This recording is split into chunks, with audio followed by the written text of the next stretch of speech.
अरे पहले माथा टेकने के पहले देख तो लो कहाँ पूज रहे हैं, क्या पूज रहे हैं, किसको पूज रहे हैं, ओके क्या है उसका स्वरूप। आपने स्वरूप ही नहीं समझा और माथा टिका दिया। उसने बोला हे भगवान हुए, आपने मान लिया हो भगवान हुए और माथा टेक दिया।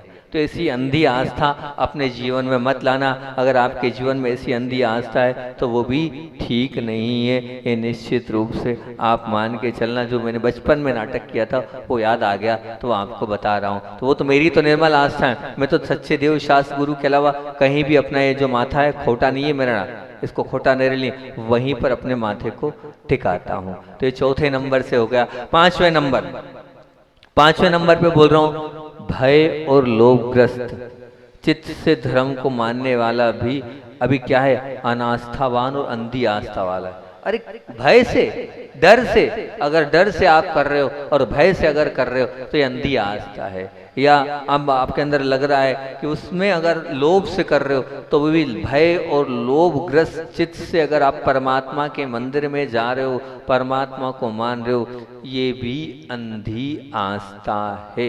ऐसी आस्था हमें नहीं रखना जिसमें हमारे अंदर कोई भय हो, डर से हमें नहीं करना। आप लोग मेरे डर से तो नहीं बैठ गए आज प्रवचन में, मैंने बुला लिया तो बैठ गए। ध्यान रखना, डर से मत बैठना। कल से नहीं रोकूंगा, नहीं तो भय के कारण बैठा महाराज जी चिल्लाएंगे, ऐसा तो कोई नहीं बैठा। डर के कारण आया हो, भय के कारण आया हो, तो भय और डर से मत आना। नहीं तो फिर वो जो है वो आस्था आपकी जो है अभी हर मजबूत वाली नहीं रहेगी। तो पांचवा, भय और लोभग्रस्त को मानना भी और धर्म मानना भी जो क्या वो अंधी आस्था कहलाएगी। और फिर उसके बाद अगला नंबर का आएगा को कितने को 1 2 3 4 5 6 7वां, देव शास्त्र गुरु।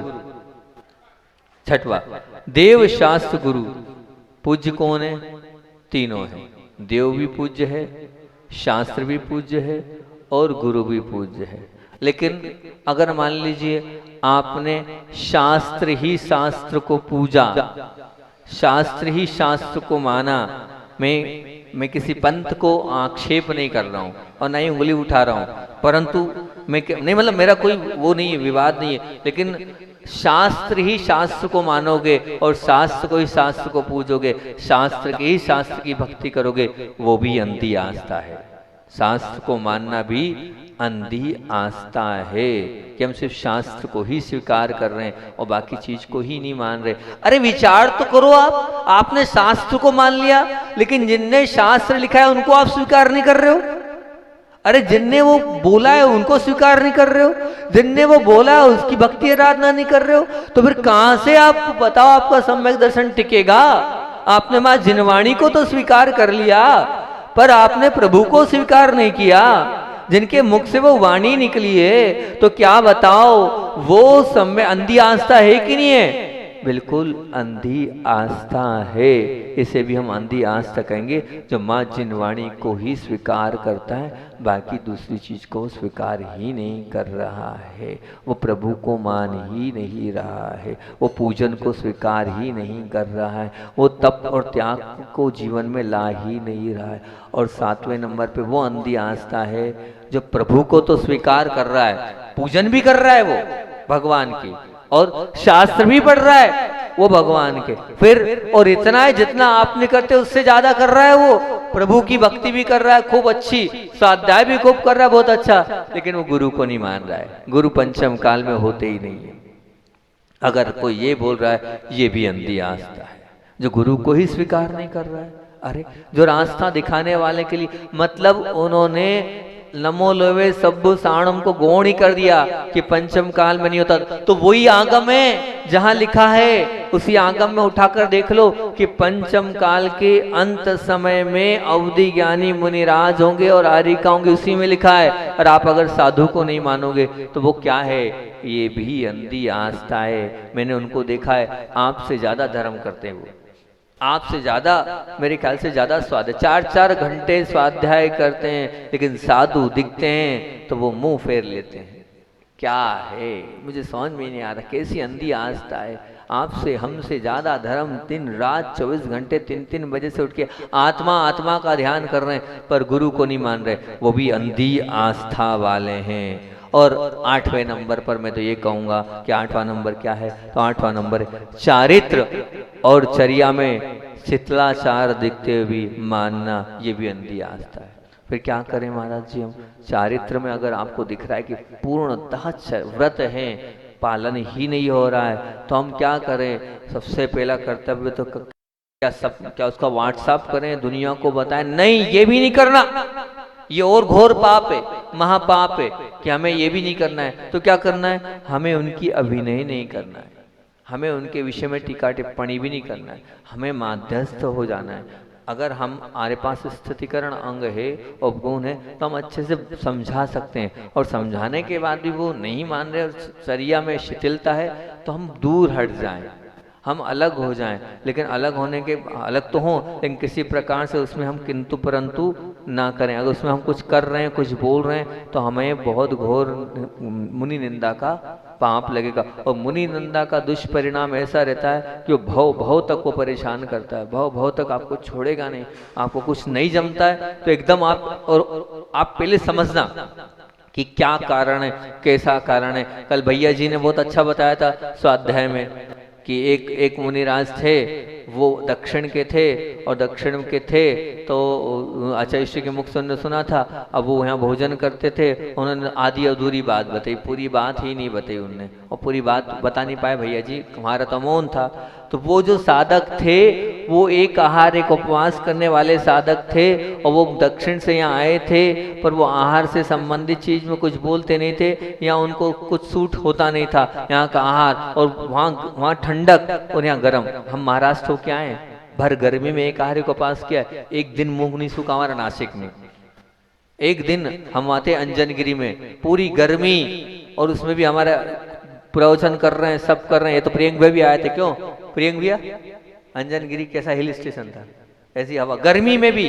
तो अब उस स्थान से जब यहाँ आए तो प्रतिकूल हो गया, पित्त शरीर में बढ़ गया, पित्त बढ़ने के बाद कन्नड़ भाषा समझ में नहीं आ रही है। अब हो रहा ये था कि उनको बहुत तकलीफ होती थी, तो वो जो है वो तकलीफ होती थी, तो कुछ वो इस प्रकार का उपचार करते थे जो योग्य नहीं था। अब कोई समझ नहीं रहा है और कोई पूछ नहीं रहा है, और लोग कह रहे कि ये हो गया। अरे पूछो तो सही, आप कपड़े पहनाने की बात कर रहे हो साधु से कि क्या तकलीफ है, क्या कष्ट है, क्या पीड़ा है, किस वजह से अपन उसका निराकरण करें, तो वो तो दूर। और आपने उंगली उठाना प्रारंभ की, ये ऐसे, ये वैसे, इनने ऐसा किया, उनने वैसा नहीं। वो पूछो, जाओ, समझाओ, उसका उपचार करो, उसके बाद आप कोई भी निर्णय लो। उसके पहले निर्णय लेने की आपको योग्यता नहीं है। पर एकदम निंदा करना भी पाप है, और सब करने के बाद, सब समझाने के बाद, सब दिख रहा है आपको भैया कि सब ये भी चल रहा है, वो भी चल रहा है, वो भी चल रहा है, सब चल रहा है। अब सब बातें हम नहीं बोलेंगे क्या क्या चल रहा है, उसके बाद भी मानना, तो फिर वो अंधी आस्था है यार, फिर वो गलत आस्था है। खुला दिख रहा है, वो खुला कह रहे कि हम तो रखेंगे सब, तो वो अंधी आस्था,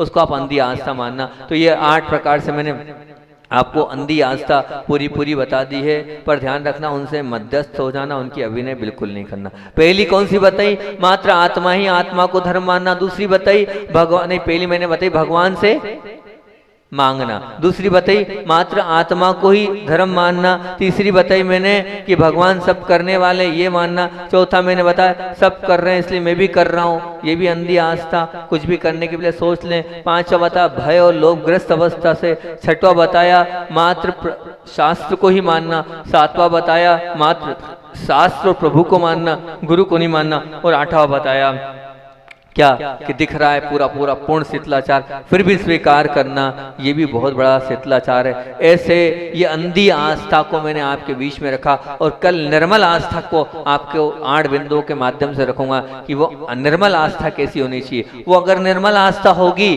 तभी आप परम निर्मल जो अगले बिंदु पर पहुंच पाओगे, नहीं तो नहीं पहुंच पाओगे। यहाँ पर जो हमारे कर्तव्य 1-1.5 मिनट में फटाफट वो करते हुए समय अपना हो गया कि 1-1.5 मिनट में कर्तव्य वाली बात बोल रहा हूँ। ये कर्तव्य लिखे सुरभि जैन ने अपने कर्तव्य लिखे, बहुत अच्छे लिखे हैं कि मेरे जेठ के प्रति मेरा क्या कर्तव्य है। हमेशा पिता के समान उनको आदर सम्मान देना, और काम करने के पहले हमेशा उनकी सलाह लेना। जेठानी के प्रति मेरा कि वो मेरी बड़ी बहन, मेरी माँ के समान है, उनसे ईर्ष्या नहीं करना, उनसे भेदभाव नहीं करना, उनके साथ रहना, उनके सुख और दुख में और समय देना। और पति के लिए ये कहा है कि उनकी हर जिम्मेदारी, उनके हर सुख दुख का ख्याल रखना, उनके धर्म मार्ग पर चलाने के लिए मोटिवेट मोटिवेट करना, सेवा करना, सम्मान करना, हर बात सुनना और कोई भी मार्गदर्शन उनके बिना पीछे नहीं लेना और बेटे बेटियों के लिए अच्छे संस्कार, उनकी जरूरतों को समझने बात है। आचार्य भगवान की बात को बोलकर अपनी बात बोलूंगा, ये अपने कागज ले जाएंगे कि आचार्य भगवान, एक बार की बात है कि एक शावक आपके जैसे पहुंचा, उसको हाथ कट गए,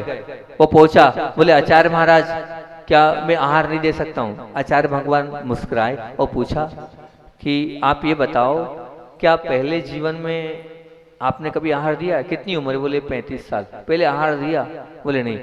जब पहले हाथ अच्छे थे तब तो आप आहार दे नहीं पाए, और जब आप हाथ चले गए तब आहार देने की बात कर रहे हो, तब कहाँ से होगा? समझो बात को, आपके पास भी इतनी अनुकूलता, इतनी सामर्थ्य है, और सामर्थ्य के बाद भी अगर आज आप आहार नहीं दे पाओगे तो कल कौन सी बीमारी हो जाएगी, कल क्या चला जाएगा, कोई भरोसा नहीं है। आचार्य ने कहा जब पहले नहीं दिया है तो फिर अब देने की क्यों बात करते? बोले आचार्य विद्यासागर जी महामुनि राज की।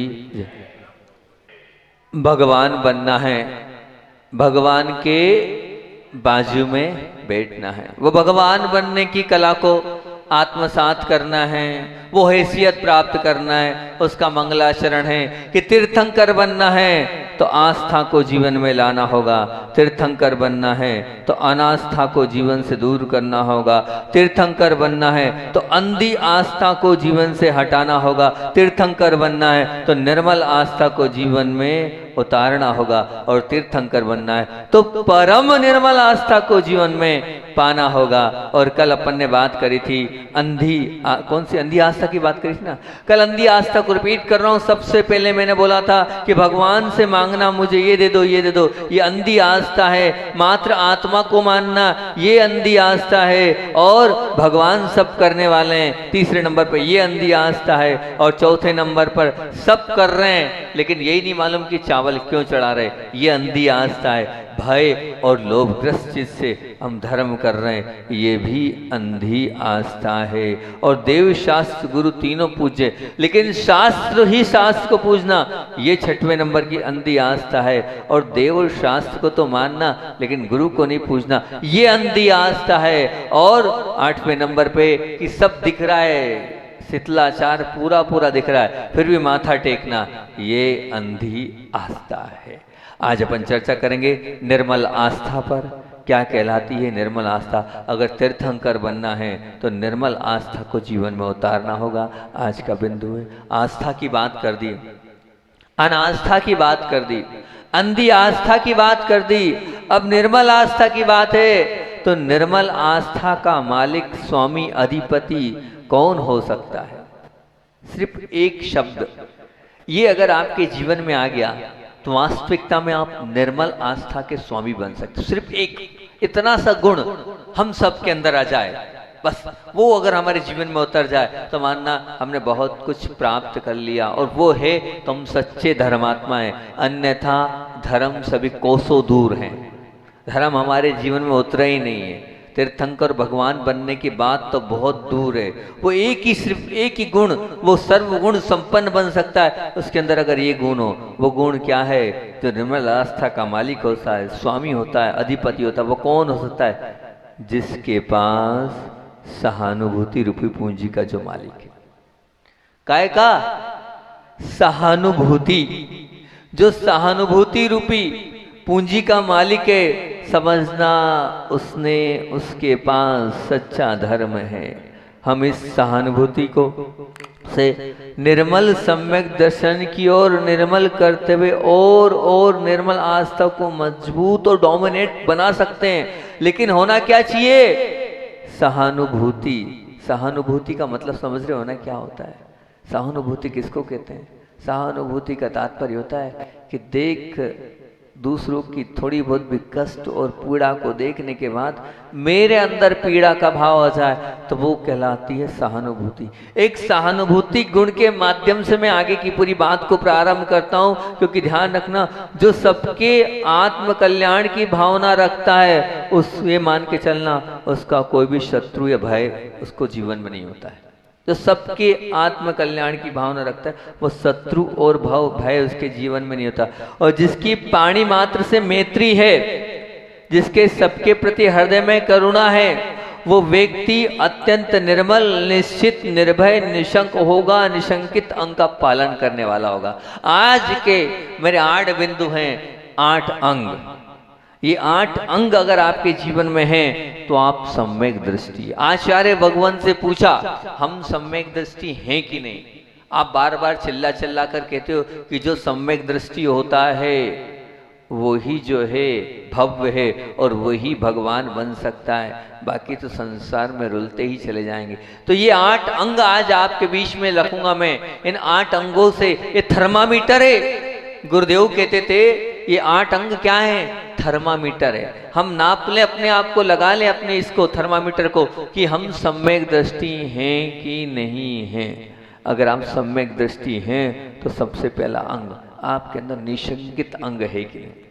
निशंकित अंग जहाँ सहानुभूति होगी, निश्चित मान के चलना, जिस वो प्राणी मात्र के प्रति मैत्री भाव होगा, जिसके सबके प्रति हृदय में करुणा होगी, वो व्यक्ति निर्मल आस्था, निश्चित मान के चलना होगी, निर्भय भी हो जाएगा और निशंक भी हो जाएगा। वही निशंकित अंग का पालन कर सकता है जिसके पास सहानुभूति है। अगर सहानुभूति नहीं है तो निशंकित अंक का पालन कर ही नहीं सकता है, कर ही नहीं पाएगा। अगर आपके अंदर वो देव शास्त्र गुरु के प्रति ही शंका है तो कहाँ से आपके अंदर सहानुभूति आ पाएगी? तो सबसे पहला आप मान के चलना, हमारे जीवन में निशंकित अंग होगा तभी हम आगे बढ़ पाएंगे, नहीं तो आगे हम नहीं बढ़ पाएंगे। दूसरा, जो सबके प्रति सहानुभूति रखता है, सबके कल्याण की भावना रखता है, सबके उपकार करने में तत्पर रहता है, वह तो सांसारिक भोगों की आकांक्षा सहज ही दूर हो जाएगी। वो संसार की आकांक्षाओं को नहीं रखेगा, ये निश्चित मान के चलना। वो तो दिन रात कायम में लगा, उसे तो परमात्मा ही सच्चा सुख मिलेगा। भौतिक सुख को सच्चा सुख नहीं मानो। इस तरह जो निकांक्षित अंग का पालन करना, कोई आकांक्षा नहीं, बिल्कुल भी आकांक्षा नहीं। थोड़ी बहुत भी आकांक्षा अगर आपके अंदर है तो ये मान के चलना अभी आप सम्यक दृष्टि नहीं है। कल भी कहा था, कोई भावना लेकर भगवान को मत पूजना, भगवान की भक्ति के लिए कोई अपेक्षा इच्छा नहीं रखना। अगर कोई इच्छा से भगवान को पूछते हो तो एक अंग चला गया, निकांक्षित अंग चला गया। भगवान की पूजन भक्ति पर शंका है, निशंकित अंग चला गया। बिल्कुल इसमें आप मानते चलना, मैं आपको सम्यक दृष्टि बनाना चाहता हूँ। आप लोग इतनी मेहनत कर रहे हो, देव शास्त्र गुरु की आराधना कर रहे हो, लेकिन वो आराधना तब होगी जब इन 8 अंगों को अपने जीवन में परखोगे। अगर थोड़ा बहुत भी गुरु पर शंका हो या थोड़ा बहुत भी प्रभु पर शंका हो तो निशंकित अंग गया। और अगर आकांक्षा के साथ अगर आप कुछ कर रहे हो तो गया, सब कुछ गया। लेकिन अगर जीवन में सहानुभूति होगी आपके तो ध्यान रखना, कल्याण की भावना होगी, उपकार की भावना होगी, तो संसार के भोगों की आकांक्षा होगी ही नहीं, बिल्कुल नहीं होगी। तो संसार के भोगों की आकांक्षा मत करना, अपने आप मिलेगा, अपने आप आएगा। निश्चित मान के चलना, यूं ही अपने आप आता चला जाएगा। कहीं भी आपको मांगने की अपेक्षा नहीं जाएगी। आचार्य श्री जी बार बार बोलते थे, जितना दूर करोगे विषय भोगों को उतना वो अपने आप आपके पास आता चला जाएगा। आप जितना ठोकर मारो उतना आएगा निश्चित रूप से। आप देखो, आपके सामने है, पूज्य गुरुदेव नहीं मिलते थे, मैं आप बता रहा हूँ, पूज्य गुरुदेव नहीं मिलते थे और वो किसी को नहीं चाहते थे तो पूरी दुनिया उनको चाहती थी। क्यों? अब वो देखते ही नहीं थे, कोई आकांक्षा नहीं देखने की गुरुदेव की। और ये तो ठीक है, देखते नहीं थे, ये बात की बात है। किसी से बोलते नहीं थे तो दुनिया उनसे बोलने के लिए तरसती थी। मैं अपने जीवन का खुद का अनुभव बता रहा हूँ। शुरुआत में मैंने भी ऐसी साधना करी तो लोग बिल्कुल ऐसे करते थे, और अब बोल रहा हूँ तो कोई आ ही नहीं रहा। इतने लोग आ रहे हैं क्या? नहीं आ रहे। पहले नहीं बोलता था तो ज्यादा कीमत थी, नहीं देखता था तो मेरी ज्यादा कीमत थी। ये मान के चलना, मैं तो खुद अनुभव कर रहा हूँ। आज बोल रहा हूँ, सब कर रहा हूँ तो इतनी कीमत नहीं है। तो हम यही बोल रहे हैं, आकांक्षा देखने की, बोलने की कोई भी इच्छा मत रखो। इच्छा को गौण कर दोगे तो आपकी कीमत बढ़ जाएगी। ये निश्चित मान के चलना, आपकी ऊंचाइयां बढ़ जाएगी। कोई आकांक्षा मत रखना। 3 लोक के नाथ ने आकांक्षा रखी, सम्यक दर्शन समाप्त, चला गया। और अगली बात बोलें तो जो व्यक्ति सबके प्रति सहानुभूति रखता है, बताइए क्या वो किसी के मलिन शरीर को देखकर, वो भी विशेष रूप से धर्मात्माओं के शरीर की मलिनता को देखकर मन में ग्लानि का भाव ला सकता है क्या? बिल्कुल भी नहीं ला सकता। उसके मन में ग्लानि या घृणा का भाव तो ना हुआ है ना होगा। अगर आप सच्चे धर्मात्मा हो और गुणों से प्रीति रखने वाले हो तो निर्विचिकित्सा गुण का पालन करना, किसी को देखकर किसी गंदगी को देखकर भी मन में आपकी पीड़ा ना हो तो निर्विचिकित्सा। गुरुदेव का वो बार बार मैंने गुरुदेव के लिए 8 अंग पर 8 संस्मरण तैयार किए थे। बहुत अल्टीमेट प्रवचन है वो। 8 के 8 अंग गुरुदेव में घटाए थे मैंने, अलग अलग गुरुदेव के 8 गुणों के माध्यम से। आज वो एक संस्मरण सुना देता हूँ वो गुरुदेव का, क्योंकि मुझे वो बहुत अच्छा लगता है। जब उस संस्मरण को मैं खुद जब बार बार बोल तो चुका हूँ, फिर और बोल देता हूँ बासा वालों के लिए कि गुरुदेव की निर्विचिकित्सा अंग कैसी थी। मैंने कहा अगर इस सृष्टि पर कोई सम्यक दृष्टि, किसी ने कहा कि गिने चुने भव्य हैं, किसी ने कहा, एक विद्वान ने लिख दिया कि वो कुछ गिनती पर गिने जा रहे इतने भव्य हैं, अभी पंचम काल में भव्य तो बहुत हैं। तो मैंने कहा सबसे पहले हमारे गुरुदेव होंगे, अगर हैं कोई भव्य और सम्यक दृष्टि तो वो। और फिर उस पर मैंने 8 अंग घटाए थे और 8 अंगों को सब ने कहा था महाराज जी आप जो बोल रहे उसमें कोई किंतु परंतु नहीं है। उस 8 अंग में एक निर्विचिकित्सा अंग की बात रखता हूँ। बिल्कुल ऐसे हमारे अंदर जैसे गुरुदेव ने किया वैसे अगर हम बन जाएंगे तो सच में हमारा कल्याण हो जाएगा, हम उत्कृष्टता की ओर पहुंच जाएंगे। बात आज की नहीं, बात बहुत पुरानी है। पूज्य गुरुदेव नैनागिरी में विराजमान थे और नैनागिरी में गुरुदेव को एक चीज का जुनून था, आज आखिरी समय तक रहा, समाधि कराने का। समाधि करना है, वो बड़े समाधि में घंटों घंटों दे देते थे। एक तरफ सब दुनिया, एक तरफ समाधि, एक तरफ वो इतना समाधि को महत्व देते थे। शुरू से शुरुआती समाधि से उनके जीवन की आचार्य ज्ञान सागर जी की समाधि करे उन्होंने, उसके बाद समाधि पर समाधि, समाधि पर समाधि। नैनागिरी में समाधि चल रही थी एक साधक की और समाधि चल रही थी और समाधि के समय ड्यूटी बांधी 2 घंटे 1 घंटे 2 घंटे 1 घंटे अलग अलग जिसका जैसा समय है।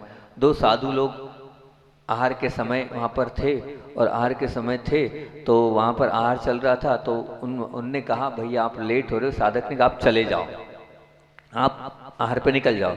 अब वो जो हैं महाराज जी बोले नहीं नहीं अभी आचार्य श्री आएंगे फिर हम जाएंगे, और आचार्य श्री के बाद फिर वो आचार्य श्री आपके पास बैठते हैं। फिर 2 महाराज नहीं नहीं आप जाओ, आज लेट हो गए, आज कार्यक्रम हो गया था, आज आचार्य श्री लेट निकले हैं, लेट हो रहे हैं, आप जाओ, धूप बढ़ रही है आप जाओ। अब वो माने नहीं, मैं कह रहा हूँ अब साधक माने नहीं तो फिर आचार्य श्री की जयकारा की आवाज़ लग गई।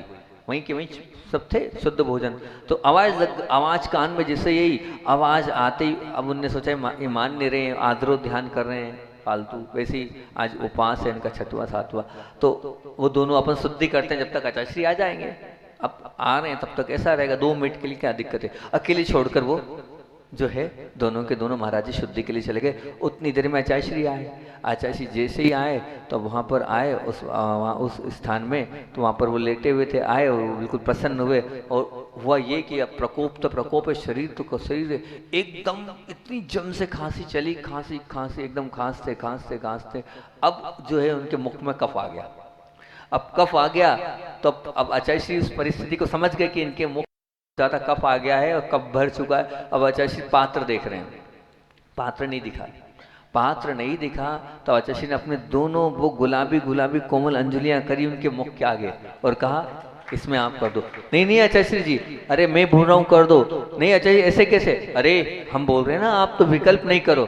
और उन्होंने जो है वो जो कहना चाहिए दोनों हाथों में से लिया और लेने के बाद आ गए। अब क्या करें, अब आने के बाद उतने में दोनों महाराज आए, उस दृश्य को देख रहे हैं एकदम आश्चर्य से कि क्या हो गया ये। अब उन्होंने आने के बाद फिर उन्होंने यही कहा मेरी पीछी जो है वो बाजू में लगा दो। और आचार्य श्री जी आगे आगे और 2 महाराज जी आगे आगे वो जा रहे हैं, घबरा रहे हैं क्या होगा क्या होगा। वो गए, वो जाने का फिर देखो आचार्य श्री जी ये भी किया, फिर उसके चाहते तो एकदम डाल देते। तो 2 महाराज से उनसे कहा पीछी का परिमार्जन करो, परिमार्जन कराया और वो कफ को वहां पर विसर्जित किया। ऐसा होना चाहिए कि उल्टी भी आ जाए तो लाओ इस पर हम कर देते हैं, कोई बात नहीं आप तो करो। ये निर्विचिकित्सा अंग कहलाना चाहिए। हमारे संग में एक महाराज जी थे, डिंडोरी की बात है, डिंडोरी हम आहार करने गए, आहार कराकर एक महाराज जी को बिठाया, महाराज जी को बिठाया और उनको क्या हो गया, उल्टी हो गई। उल्टी होने के बाद वो उल्टी इतनी बदबूदार थी कि सब बाहर पर एक महाराज जी वहाँ टिके रहे, उन्होंने कोई तैयार नहीं कमरे में अंदर, लेकिन उन्होंने पूरी उल्टी को वहाँ पर अपने हाथ से व्यवस्थित रूप से किया। कोई अंदर घुसने को तैयार नहीं था, इतनी बदबू आ रही थी वहाँ पर। जो जा रहा था उसको हो रही थी, वो बिल्कुल दृढ़ता के साथ करे। ये निर्विकसित अंग कहलाता है। अगर ये आपके पास है तो आप सम्यक दृष्टि हो। इतना होने के बाद भी अगर आप हो, सम्यक दृष्टि हो, ये आप मान के चलना। हालांकि एक बात बताने योग्य नहीं, लेकिन फिर भी बता रहा हूं मैं कि एक स्थान पर किसी ने कुछ गंदगी कर दी। वो किसी पटेल का मकान था, तो एक साधक ने इतना बड़ा काम किया कि उस गंदगी को उठाकर अलग कर दिया। सोचो आप, एक साधक था वो। ऐसा ये कहलाती है निर्विचिकित्सा। ऐसी निर्विचिकित्सा हमारे अंदर होगी तब हम सम्यक दृष्टि होगा। और वो काय पे? सहानुभूति। एक ही अंग है हमारा। अगर आपके पास सहानुभूति है तो निश्चित मान के चलना आप सम्यक दर्शन की ओर आगे बढ़ते चले जा रहे हैं। उनके मन में ग्लानि नहीं हो, जिन घृणा का भाव नहीं हो, निश्चित मान के चलना वो धर्मात्माओं से प्रीति रखने वाला होता है। ए है तो आप सम्यक दृष्टि है। जो व्यक्ति अपनी आत्मा के प्रति सहानुभूति रखता है, जिसकी आत्म कल्याण की दृष्टि है, तत्व के विषय में कभी जो भ्रमित नहीं हो सकता है, उसे उपादेय और विवेक अपने आप सहज ही हो जाएगा। जो यथार्थ तत्व ग्रहण करता चला जाता है, उसमें जो अविवेक नहीं होता है, वो कहलाता है अमूढ़ दृष्टि अंग का पालन करने वाला। अमूढ़ मतलब क्या कहलाता है? किसको बोलते हैं पता है? अमूढ़ किसको बोलते हैं? कौन कहलाता है वो अमूढ़ दृष्टि? किसको कहते हैं? अमूढ़ दृष्टि का तात्पर्य क्या कहलाता है? ये जो मूढ़ है ना, कहाँ टिकेगा? कहाँ टिकेगा? सिर्फ देव शास्त्र गुरु के अलावा कहीं नहीं टिकेगा। ये आपके अंदर है कि नहीं?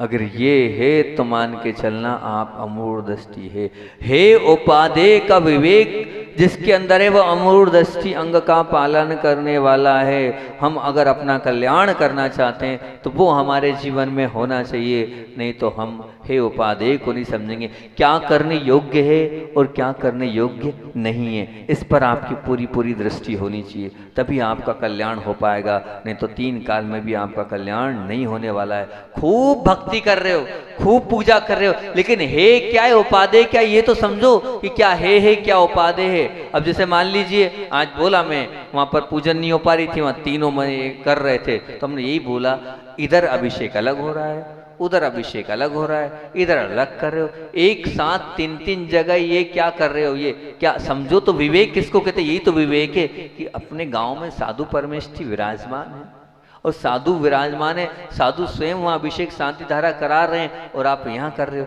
कुल मिलाकर क्या हो गया? ये तो गुरु के अभिनय हो गए। सभी ने एक मुख से कहा महाराज जी अब कल से यहाँ प्रक्षाल होगा और प्रक्षाल के बाद यहाँ पर जो है अभिषेक शांति धारा होगी। कोई बात नहीं, जिसको करना है वो अपने अपनी पूजन करेगा। तो ये कहलाता है विवेक कि हाँ महाराज जी ने कहा है, हम तो महाराज जी की बात को नहीं टालेंगे और इस प्रकार से उससे रहेगा। इधर माइक की आवाज आ रही है, आप क्या कुछ कर ही नहीं पा रहे हो, व्यवस्थित हो ही नहीं पा रहा, तो वो विवेक नहीं है। तो फिर आप गए, अमूढ़ दृष्टि है, आपका अंग चला गया। विवेक होगा तभी अमूढ़ दृष्टि रहोगे, और विवेक नहीं है तो गए। कब कहाँ कैसे करना है भक्ति हो, लेकिन कैसी भक्ति हो, वो भी तो भक्ति किस प्रकार की हो। तो चौथा बिंदु हमारा क्या है? अमूढ़ दृष्टि। और फिर 5वां क्या है? जिसके हृदय में सबके प्रति सहानुभूति है, वो दूसरों के दोषों को देखेगा ही नहीं, अपने और दूसरों के दोषों का वो परिमार्जन करने में लगेगा। उपगुण अंग क्या होता है? दोषों को देखना नहीं है, दोषों को देखने का कोर्स हमारा है ही नहीं। अगर आप सम्यक दृष्टि हो, दूसरों के दोषों को मत झांकना, दूसरों की गलतियों को मत टाकना। आपने जहां दूसरों के दोषों को देखा, गए काम से सम्यक दर्शन चला गया, गई पूजन, गई भक्ति, गई आराधना, एक तरफ रह जाएगी। इसलिए दूसरों के दोषों को नहीं देखना।